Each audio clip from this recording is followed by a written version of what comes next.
사랑으로 서로 용서합시다. 제목이 뭐라고요? 압도적 사랑으로 서로 용서합시다입니다. 자네 정말 그 길을 가려나라고 하는 책이 있습니다. 목회자로 가려고 하는 분들은 다 이 책을 좀 읽고, 많은 분들이 목회자 길을 이 책을 읽고 포기를 한 아주 무서운 책입니다. 김난준 목사님은 제가 같이 배우기도 했던 그런 분이신데, 그 책에 보면 이런 대목이 나옵니다. 한번 들어보십시오. 어느 교회에 분쟁이 일어났습니다. 교인 중에 한 처녀가 만삭이 되었는데 그 아이가 목사님의 아이라고 교회 앞에서 고백하였기 때문입니다. 목사님이 해명을 하기 위하여 단상에 섰을 때 이미 모든 교인들이 목사님의 부정을 믿어버린 후였습니다. 그래서 목사님은 파면을 당하고 노예에서도 쫓겨났습니다. 목사님은 파면 후 탄광에서 5년 동안 그 아이를 키우면서 생활을 하고 있었습니다.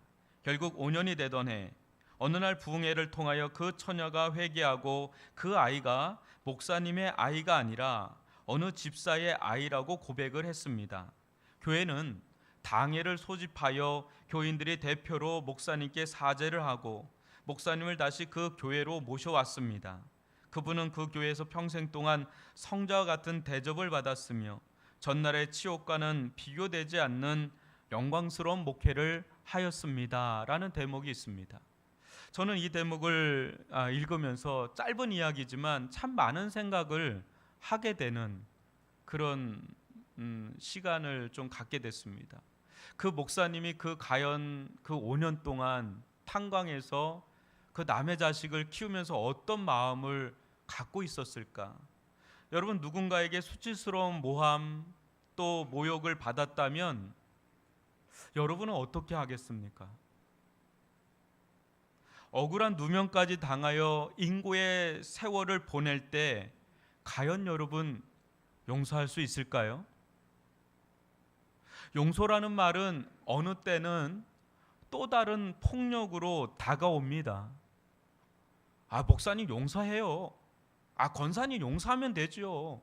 집사님 용서하세요. 그거 용서 하나 못해요? 이렇게 하는 말이 비수처럼 찔리는 또 다른 폭력으로 다가올 때가 있지요.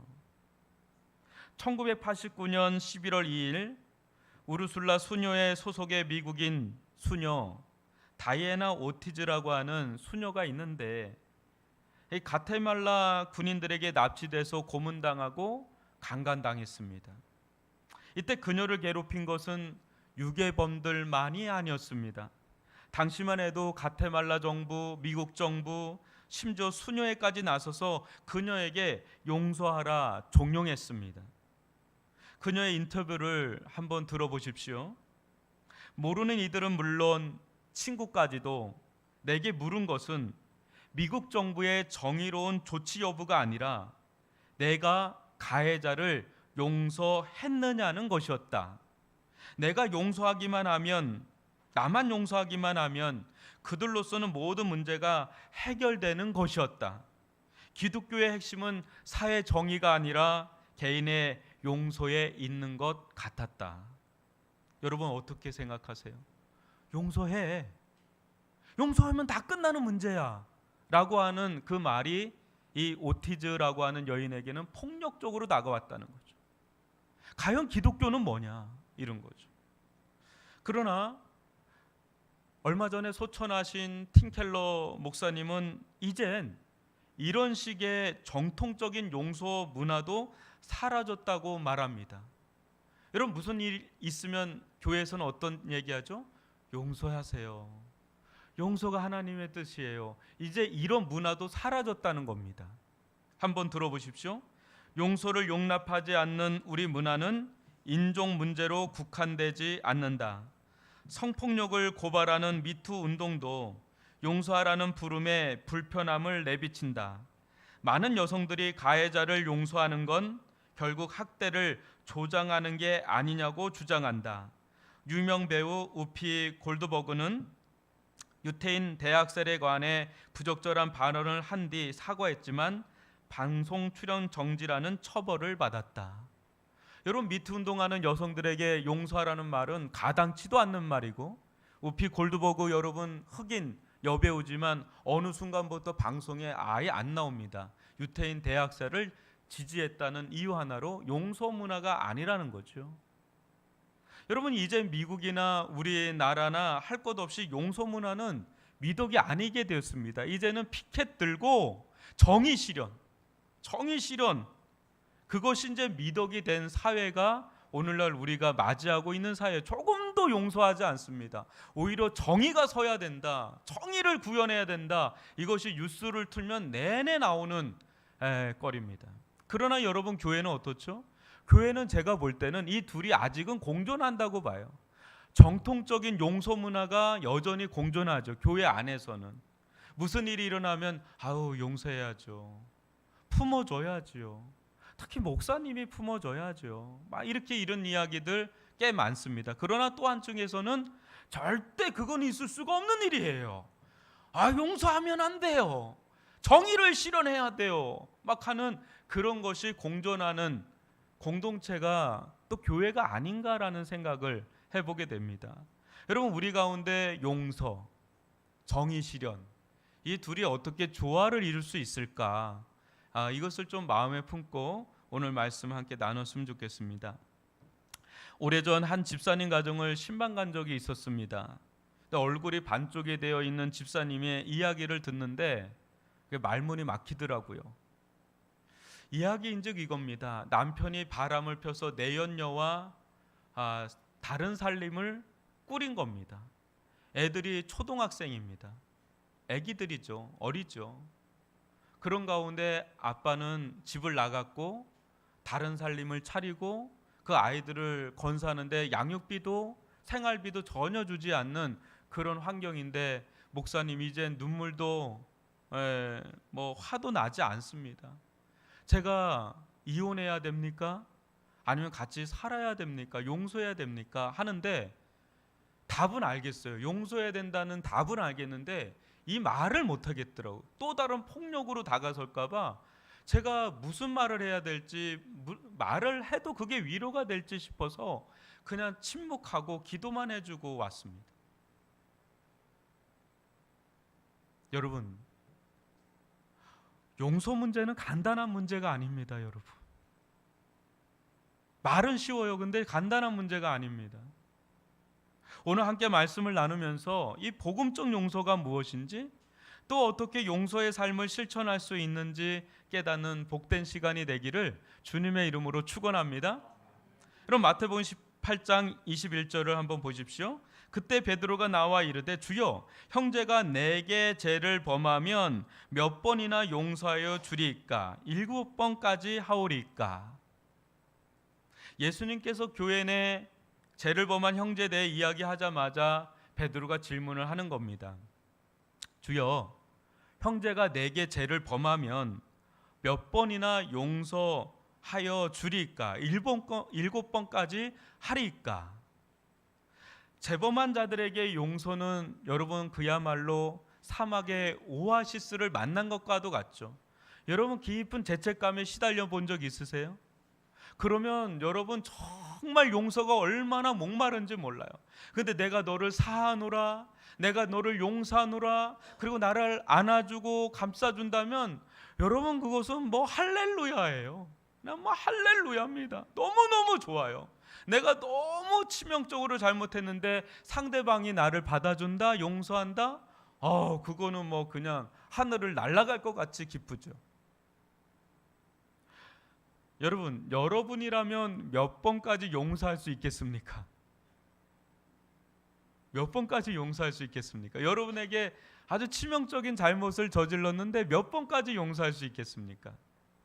한두 번은 아마 참아줄 수 있을 거예요. 한 번은 실수니까 넘어가주고, 두 번은 조금 더 아량을 베풀어서 그냥 참아주고. 그런데 여러분, 그것이 3번이 되고 4번이 되면 이제는 그게 실수로 여겨지지가 않죠. 그죠? 양치기 소년처럼 반복되면 여러분은 어느 순간 인내의 한계를 느끼고 아마 폭발할 겁니다. 내 더 이상은 못 참겠다. 내 더 이상은 못 참겠다. 나도 참을 만큼 참았어. 할 만큼 했다고. 나 이제 더 이상 저 인간하고는 못 살아 하면서 아마 여러분들 막 분노를 터뜨릴 때가 있을 수 있습니다. 그죠? 참았어요. 몇 번 참았지만 그게 어느 선을 넘어가면 이제 못 참는 거죠. 베드로가 살던 당시 랍비 문헌인 미슈나를 보면 용서는 최대 3번까지 한다고 기록되어 있습니다. 무슨 말이냐면 한 번 죄를 범하고 잘못했다고 싹싹 손을 빌면 한 번 용서해 준다는 거예요. 또 두 번째 또 잘못을 해서 그냥 손이 발휘되도록 싹싹 빌면 두 번째도 용서해 준다는 거예요. 근데 그것이 이제 3번이 되고 4번이 되고 5번이 되면 이제는 안 된다는 거예요. 왜냐하면 진정성을 의심하게 된다는 거예요. 아, 저 인간 진짜 용서를 하는지 안 하는지 진정성에서 의심이 돼서 3번까지는 용서하지만 그 이상이 되면 용서하지 말라고 돼 있어요. 그게 베드로 당시의 문화입니다. 쇼핑 중독이 심한 아내가 있었습니다. 이를 알고 남편이 아주 불같이 화를 냈습니다. 당신은 내가 밖에 나가서 얼마나 고생하면서 돈을 벌어오는지 알아? 그런데 있는 물건 또 산다고? 산 물건 쓰지도 않고 또 산다고? 당장 갖다 주지 못해! 막 이렇게 불같이 화를 냅니다. 아내는 그냥 남편 바지가랑이 붙잡고 제발 용서해달라고, 다시는 안 그러겠다고 막 울며 불며 하는데 그걸 보는 남편이 너무 또 애처로워서 이제 넘어가 줍니다. 다시는 이런 일 없게 하라고. 근데 웬걸요? 좀 지나니까 또 그래요. 또 그러는 거예요. 다시는 안 그랬다고 해놓고 또 삽니다. 그래 물어보니까 정신을 차려보면 집에 물건이 와 있다는 거예요. 자기도 모르게. 그러니까 남편이 어느 순간 아내의 말을 믿지 못하는 거죠. 진정성을 의심하게 되는 거죠. 내가 믿지 못하겠다 그런 거죠. 남편분들 한숨 쉬는 분들은 왜 그런 거예요? 아내들은 남편이 술 안 먹겠다고, 다시는 이상한 짓 안 하겠다고 아주 손이 발휘되도록 싹싹 빌면서 막 합니다. 그럼 마음이 약하잖아요. 또 여자분들은 또 마음이 약해서 또 이렇게 또 봐줍니다. 또 그죠? 근데 그것이 2번이 되고 3번이 되고 4번이 되고 5번이 되고 그게 뭡니까? 10년, 20년, 30년 평생 그 짓 합니다. 그러면 이제 아내들은 거의 그로기 상태예요. 그냥 거의 실신 상태야. 내가 이렇게 사느니 더 이상은 이제 못 산다고 항원 이혼 도장 찍자 막 이러면서 나가는 경우도 꽤 많습니다. 여러분, 이런 상황에서 용서한다는 것, 그거 쉬운 것 아니지요. 베드로는 예수님 곁에서 복음 배운 것이 또 있어서 그런지 3번을 넘어서 7번까지는 내가 자신 있다 하고 지금 얘기하는 거예요. 7번까지 하리까 하면서 자신의 의를 좀 드러내는 거예요. 근데 보통 고백은 아니죠. 근데 예수님은 전혀 예상치 않는 그런 말씀을 주시는데 아주 까무라칠 말씀 주십니다. 22절을 한번 보십시오. 예수께서 이르시되 내게 이르노니 7번뿐 아니라 7번을 70번까지라도 할지니라. 아유, 그냥 혹 뗄래다가 혹 붙이는 격인데, 예수님은 무제한의 용서, 무한대의 용서를 말씀하십니다. 솔직히 여러분, 같은 죄를 7번 용서하는 거 쉬워요, 어려워요? 어렵죠. 근데 아마 여러분도 7번이 뭡니까? 아마 한 700번 용서했을 거예요. 부부 생활하면서 또 여태까지 살면서 남편 아내 서로 얼마나 용서하면서 여태까지 왔겠어요. 근데 무한대로 용서하라? 무제한으로 용서하라? 이는 용서해야만 하는 피해자 있죠. 가해자가 아니라 피해자 입장에서는 죽으라는 말처럼 들립니다. 이게 여러분, 계속 상처를 받고 있는데 그 상처를 주는 사람을 용서하라고? 목사님, 저 그러다가는 제명에 못 삽니다. 저 그렇지 않아도 우울증에 걸려서 죽을 맛인데 계속 용서하라고요? 저 못 삽니다. 아마 이렇게 이야기하실 거예요. 여러분, 용서가 어려운 이유가 무엇일까요? 용서가 어려운 이유가 창세기 4장 23절 24절 보면 이게 잘 나와 있는데 한번 교독으로 읽어보겠습니다. 라멕이 아내들에게 이르되 아다와 실라여 내 목소리를 들으라. 라멕의 아내들이여 내 말을 들으라. 나의 상처로 말미암아 내가 사람을 죽였고 나의 상함으로 말미암아 소년을 죽였도다. 가인을 위하여는 벌이 7배일진데 라멕을 위하여는 벌이 77배이리로다 하였더라. 여러분 어때요? 이 라멕의 고백을 보면 이 용서가 왜 안 되는지를 잘 보여줘요. 여러분, 이 라멕이 소년을 죽인 이유가 뭐죠? 어떤 소년을 죽여. 왜 죽이죠? 이게 두 번째 살인이거든요. 성경에 나오는. 왜 죽이냐면 자기를 아프게 한 거예요. 자기를 상하게 한 거예요. 여러분, 나에게 상처를 주고 나를 아프게 하면 어떻죠? 기본적으로 화딱지가 나요, 안 나요? 화가 나죠. 감히 나한테 이런 말을 해? 감히 나한테 상처를 줘? 하고 화가 확 일어나죠. 그러면 어떻게 하죠? 우리는 이에는 이, 눈에는 눈, 인과응보다 하고 그렇게 할까요? 아니면 어떻게 할까요? 인과응보는 양반입니다. 여러분 일을 누가 부러뜨리면 여러분 어떻게 하고 싶어요? 솔직히 얘기해 봅시다. 어떻게 하고 싶어요? 그 사람이 다 뽑아버리고 싶지 않아요? 나에게 이 하나를 부러뜨렸어? 너는 3개. 뭐 이렇게 될 수 있어요. 우리에게는 일어나지 않은 일일지 몰라도 극단적인 얘기를 한번 해볼게요. 여러분의 사랑하는 아들이 있어요. 근데 누군가 그 사랑하는 아들의 눈을 상하게 해서 눈을 맹인이 만들게 했다 그러면 여러분 어떡하겠어요? 당장 달려가서 그 사람의 두 눈을 뽑아버리고 싶은 게 우리의 마음 아닐까요? 여러분 너무 점잖아서 제가 설교를 못하겠어요? 여러분들의 사랑하는 딸이 있는데 누군가에게 성폭행을 당하면 여러분 아버지가 됐다면 어떻게 하겠어요? 당장 그놈 따라가가지고 아마 죽이고 싶을 겁니다. 이게 우리의 본성이라는 거예요. 이에는 이, 눈에는 눈은 양반입니다. 뭐가 이에는 입니까? 이 다 부러뜨리고 눈이 뭡니까? 눈 다 뽑아버리고 그냥 심지어는 죽이고 싶을 정도의 마음이 우리들이거든요. 하나님은 우리를 아셔서 구약 율법에는 이에는 이, 눈에는 눈이라고 하는 마지노선을 그어준 거예요. 그래서 학전되지 않도록. 학전되면 어떻게 될까요? 상대방은 가만히 있을까요? 아니에요, 여러분. 피비린내가 나기 시작하는 겁니다. 비극이에요. 그래서 인과응보가 여러분 어떻게 보면 자비의 손길입니다. 하나님 우리를 아시는. 그런데 예수님은 뭐라 그러죠? 예수님은 7번씩 70번 용서하라 하십니다. 너무너무 상상할 수 없는 말씀이죠. 여러분 490번이에요. 이것도 쉬어보는 분이 있어요. 490번 용서하면 되는 그런 얘기가 아닙니다. 완전의 완전. 그거는 무한대의 용서를 말하는 거예요. 여러분 그러면서 하시는 비유가 1만 달란트 비유입니다. 1만 달란트 탕감받은 비유.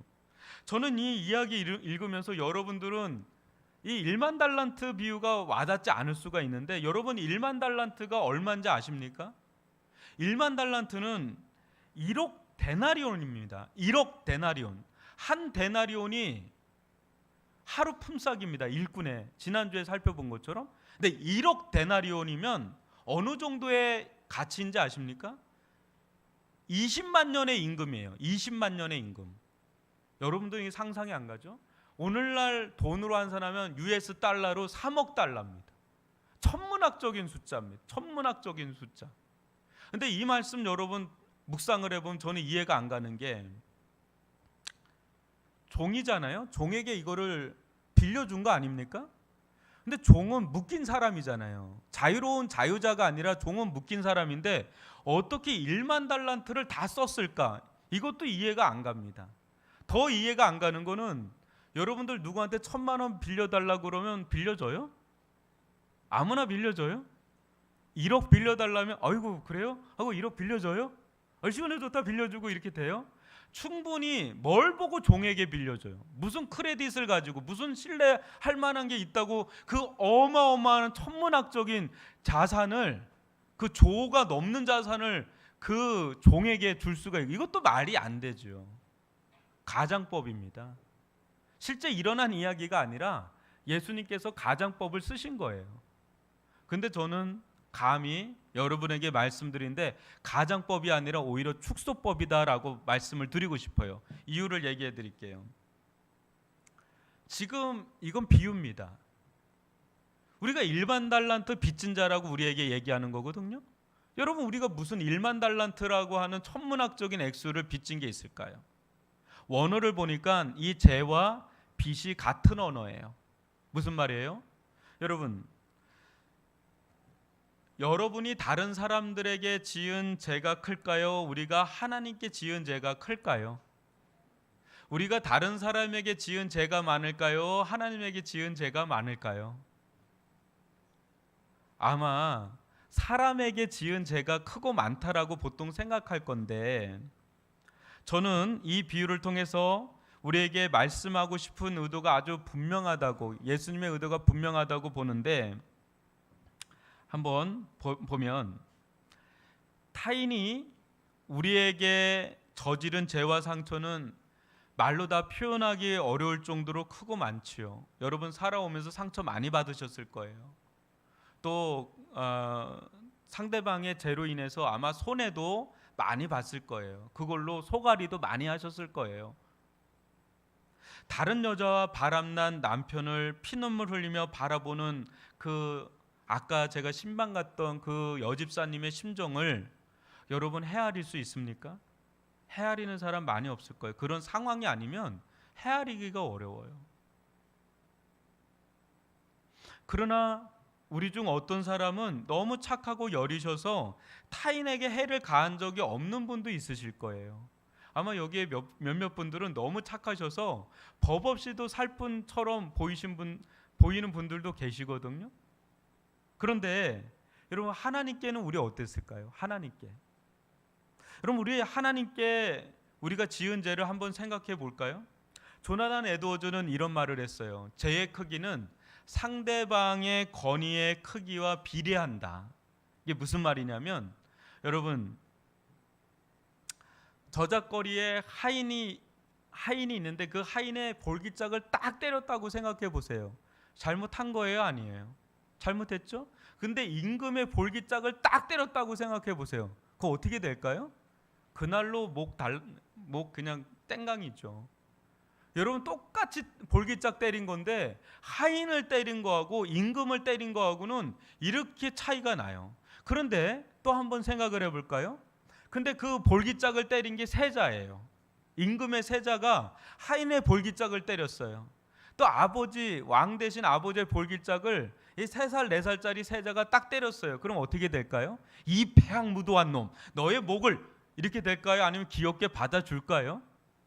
그러니까 이 죄가 행위는 똑같잖아요. 볼기짝을 때렸다는 행위는 똑같은데 상대방이 누구냐 또 내가 누구냐에 따라서 죄의 경중이 완전히 다르다는 걸 여러분 느끼실 거예요. 그죠? 그러면 하나님과 우리는 어떤 사이죠? 우리는 아무리 잘난 사람이라도 우리는 어떤 자죠? 피조물이에요. 하나님은 창조의 주가 되시, 창조의 하나님이 되세요. 여러분,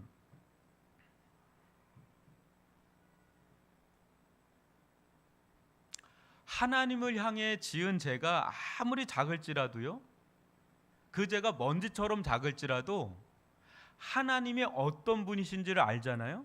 그럼 그 죄는 순식간에 먼지와 같은 죄가 아니라 무한대로 커지는 죄로 변하는 겁니다. 여러분, 사람을 사랑하지 않는 것과 하나님을 사랑하지 않는 것은 동일한 값일 수가 없어요. 사람을 무시하죠. 사람을 무시하는 것과 하나님을 무시하는 게 동일할까요? 동일할 수가 없습니다.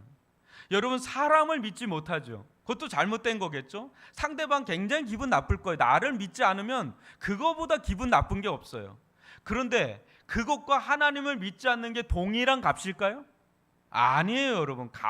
상상할 수 없는 차이가 나는 거예요. 여러분, 사람을 알지 못하는 것, 그것과 하나님을 알지 못하는 것이 똑같을까요? 아니에요, 여러분. 우리가 사람에게 짓는 것도 큰 죄입니다. 그죠? 허물이고요. 그러나 하나님께 짓는 죄는 차원이 달라지는 겁니다. 그것이. 그분의 권위, 그분의 존재가 완전 다르기 때문에 그 죄가 무한대로 상승하는 거예요. 지금 그거를 예수님은 보여주고 있는 겁니다. 여러분, 하나님을 향해서 지은 죄는 작은 죄라도 1만 달란트의 빚진 것과도 같아요. 그런데 그런 죄만 있나요? 우리가 어떻게 하나님을 향해서 행하는 것들을 한번 조목조목 따져보면 여러분, 이 자리에서 숨어 있을 사람, 숨으실 자가 없어요. 심지어는 예배드리는 이 순간마저도 하나님을 얼마나 충분히 능욕할 수 있는지는 충분합니다. 여러분, 외식과 위선과 가증함과 속임으로 충분히 하나님을 예배하는 척할 수가 있습니다. 그리고 생각으로는 딴 생각을 합니다. 여러분, 사람을 앞에다 두고 존귀한 사람, 어떤 대통령을 앞에다 두고 하는데 딴 생각하고 딴만 품고 그러면 여러분 무례한 거예요, 아니에요? 무례한 거죠. 특히 여러분이 푸틴을 앞에다 두고 그렇게 했다가는 어떻게 될지도 몰라요. 근데 하나님을 지금 앞에 두고 예배 드리는데 여러분들의 예배 자세가 어떤지 한번 치고 들어가서 얘기를 해볼까요? 그러면 수없이 많은 죄들을 다 적발해낼 수가 있습니다. 고소고발할 고소장들로 꽉득 찰 수가 있습니다. 어디 그것뿐인가요? 한 주 여러분들의 죄를 한번 나열을 해보면 이루 말할 수 없는 제목들로 리스트를 쫙 뽑아낼 수가 있어요. 그것도 평생에 걸쳐서 여러분들의 죄의 리스트를 뽑아내라고 하면 사람은 속일 수 있을지 모르지만 영혼의 깊숙한 곳까지도 다 파악하시는 하나님께는 여러분 다 드러나게 되어 있습니다. 그 앞에 여러분 설짝 아무도 없습니다. 우리는 1만 달란트가 뭡니까? 수십만 달란트를 빚진 자로서 하나님 앞에 선 자들이에요. 그걸 보여주고 있는 거예요. 여러분, 지금 하나님은 우리가 변제할 수 없는 영적인 완전히 파산자라는 걸 보여주기 위해서 이 대목을 말씀하고 있는 거죠. 여러분, 종이 자신과 아내와 자녀 전부를 드리고 평생토록 영원토록 일을 해도 한 데나리온 받는 이 종이 1만 달란트를 갚는 길은 영원토록 불가능한 일이에요. 여러분, 우리의 죄값을 우리가 갚을 수 있는 길은 절대 불가능하다는 걸 보여주는 겁니다. 여러분, 우리는 우리의 죄값을 절대로 우리 스스로 갚을 능력도 없고 재간도 없고, 여러분, 이것을 해결할 수 있는 길은 오직 하나입니다. 뭘까요, 여러분? 여러분, 뭘까요? 1만 달란트를 탕감받는 길은 오직 길이 하나밖에 없습니다.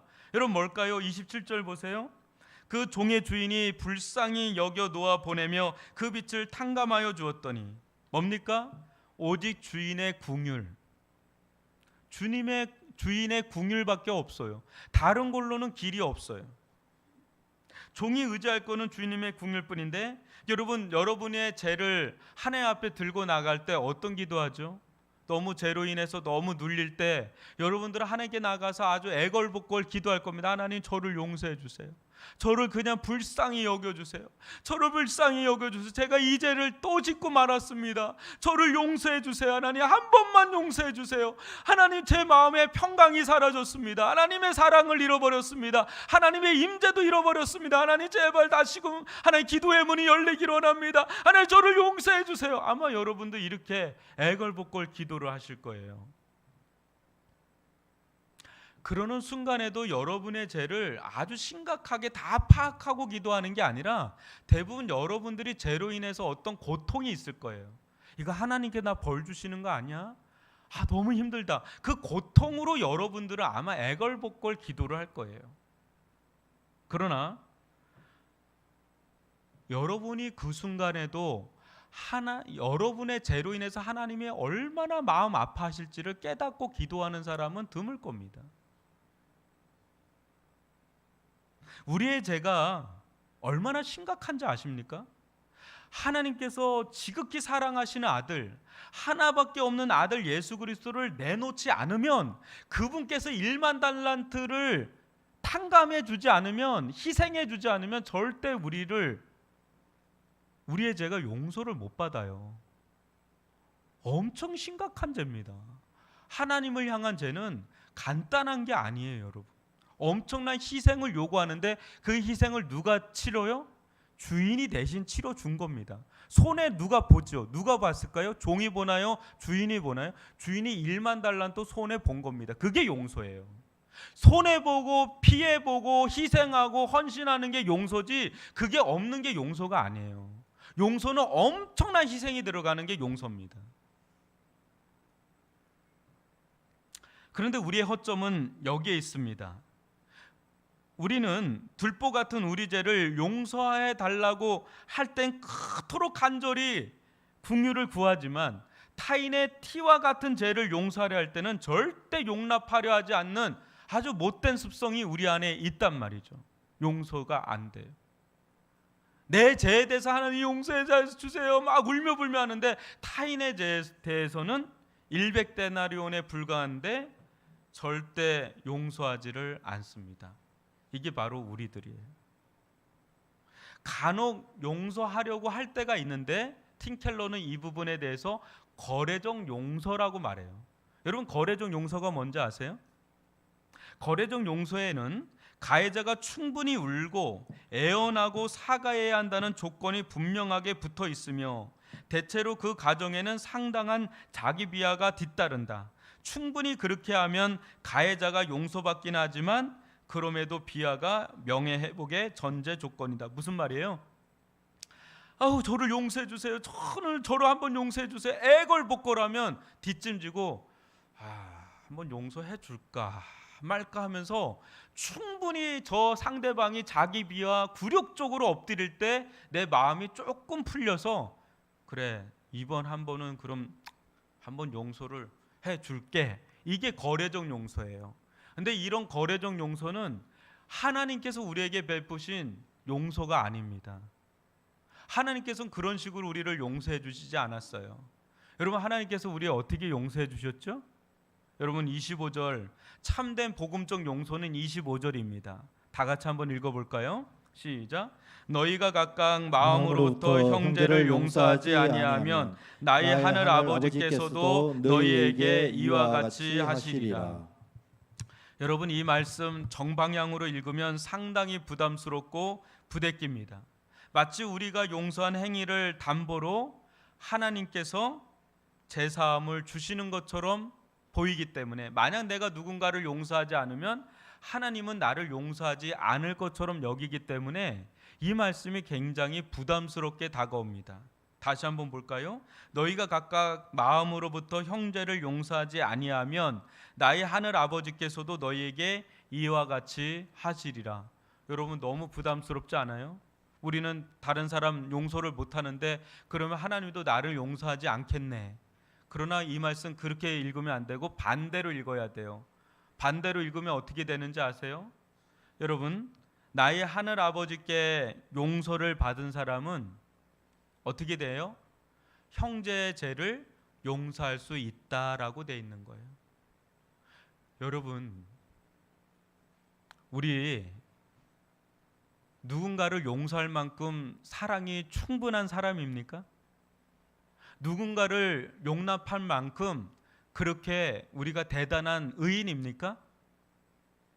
그렇게 사랑이 충만하세요? 원수까지도 사랑할 만큼 사랑이 충만하신 분들이세요? 여러분, 단 한 명도 없어요. 우리는 용서 못합니다. 심지어는 우리 자신도 용서 못할 때 있잖아요. 내 자신을 자학하고 내 자신을 자책하고 절망하고 낙심하고 정죄하고 판단하기 쉬운 자가 우리들이잖아요. 내 자신도 온전히 사랑하지 못하고 용납하지를 못하는데 누군들 용납하고 용서할 수 있겠어요? 우리는 그렇게 대단한 사람들이 아닙니다. 그런데 여러분, 이런 경험한 적 있죠? 어느 날 교회를 왔어요. 어느 날 말씀을 보는데, 예배를 드리는데 예수님의 십자가에서 그 예수님의 십자가의 사랑이 나를 압도를 하는 거예요.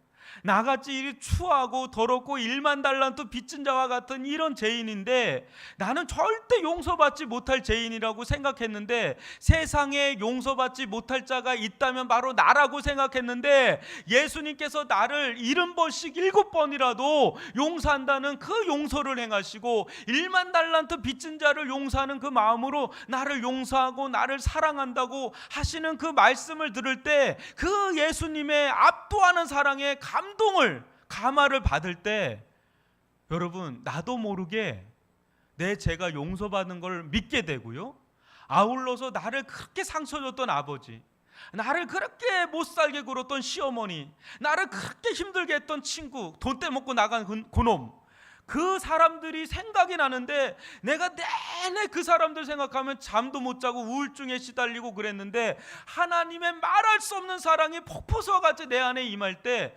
비로소 그 사람들로부터 풀려나는, 그 사람을 비로소 용서하게 되는, 진짜 그 사람 보면 이가 갈리는 그 사람을 비로소 용서하게 되는 그 은혜와 사랑을 경험하게 되는 거예요. 그러면서 내가 잘못한 것도 아닌데 가서 제가 죄송합니다, 저를 용서해 주세요 하고 손을 내밀게 되고, 상대방은 깜짝 놀라서 진짜 그러냐고 하면서 아유 그러면서 같이 화해가 일어나면서 땅이 풀리고 하늘이 풀리는 일들이 일어나는 놀라운 화해의 역사가 일어나게 되는 줄 믿습니다. 그게 십자가예요. 그 십자가의 그 1만 달란트의 은혜를 받은 사람들이 바로 우리들입니다. 여러분 교회는 어떤 곳이죠? 여러분 교회는 어떤 곳입니까? 행이 완전한 사람들이 모여 있는 곳입니까? 아니에요. 여러분 교회는 온갖 죄인들의 집합소예요. 다만 하나가 다르다면 1만 달란트 긍휼을 받은 자들이에요. 1만 달란트 용서를 받은 자들이에요. 그래서 어떤 누구도 품고 용서하고 용납하고 사랑할 수 있는 긍휼의 공동체, 용서의 공동체가 바로 교회인 줄 믿습니다. 우리는 자기를 주장할 수가 없어요. 우리는 자기를 주장할 수가 없어요. 우리는 다 같이 1만 달란트 빚진 자들이란 말이에요. 그래서 서로 용서하고 서로 용납하고 서로 사랑하고 서로 화해하는 공동체, 그곳이 교회인 줄 믿습니다. 근데 이게 내 힘으로 되는 게 아니라 하나님의 압도하는 사랑으로 가능하다는 것. 그러니까 우리의 구할 거는 뭐예요? 하나님 저를 불쌍히 여겨주세요. 주의 사랑으로 저를 채워주세요. 그래야 저를 사랑할 수 있고, 옆에 있는 남편, 옆에 있는 아내 잠자고 있을 때 목 한번 두르고 싶은데 그 사람들 그 사람을 제가 품을 수 있겠습니다. 그 사랑으로 제가 안아줄 수 있겠습니다. 주님 제 안에는 사랑이 없어요. 주님 그 사랑 저에게 부어주세요. 그 기도를 할 수 있기를 바랍니다. 여러분 그 사랑이 우리 안에 있으면 여러분 이 한 주간 전화하세요. 누군가 어그러진 관계에 있는 사람 있잖아요. 용기를 내셔서 전화를 하세요. 제가 잘못했습니다. 저를 용서해 주세요. 저거 한번 만나죠 하고 용서를 하면 거기서 땅의 문제가 풀려요. 하늘의 문제가 풀리고 영혼의 묶임이 풀려요. 용서하지 않으면 내내 그 사람이 생각이 나요. 그 사람을 생각하면 그 사람에 묶여요. 그게 감옥입니다. 그게 감옥이에요. 여러분 요새 악기라는 드라마 나오더라고요. 여러분 보시나요? 너무 거룩해서 안 보시죠? 김태리 나오잖아요. 근데 그 악기들 특징이 뭐냐면 원한이 맺혀가지고 용서를 못해요. 내내 자기에게 해를 끼친 사람들에게 내내 맴돌면서 복수심에 그게 묶인 거예요. 여러분 그게 그냥 만들어지는 작가가 아니에요. 다 이유가 있는 겁니다. 여러분 용서할 때 자유케 되고 용서할 때 묶임에서 풀려나요. 그때 하늘이 열리고 땅이 열리는 은혜를 누리게 될 줄 믿습니다. 요셉의 곡간이 언제 풀리는지 알죠? 형들을 용서하는 데서 곡간이 풀리는 거예요. 용서하면 모든 문제가 회복이 되고 해결이 되고, 여러분 위로를 경험하고 치유가 일어나고 회복을 경험합니다. 여러분 천국에서 저 인간 천국에서 못 볼 것처럼 생각하면 안 돼요. 다 천국에서 만날 자들이에요. 가서 용서를 빌 수 있기를 바랍니다. 가서 용서를 할 수 있기를 바랍니다. 용서할 때 이 공동체가 은혜 받아요. 용서할 때 저 공동체도 은혜를 받아서 하늘문이 열려서 부흥의 역사가 일어나게 될 줄 믿습니다. 우리 공동체는 용서하는 공동체가 될 수 있기를 바랍니다. 그때 하늘과 땅의 모든 문제가 해결되는 일들, 묶인 문제들이 해결되는 일들, 가정이 회복되는 일들, 그런 놀라운 역사가 일어날 줄 믿습니다. 기도하겠습니다. 사랑의 하나님 아버지,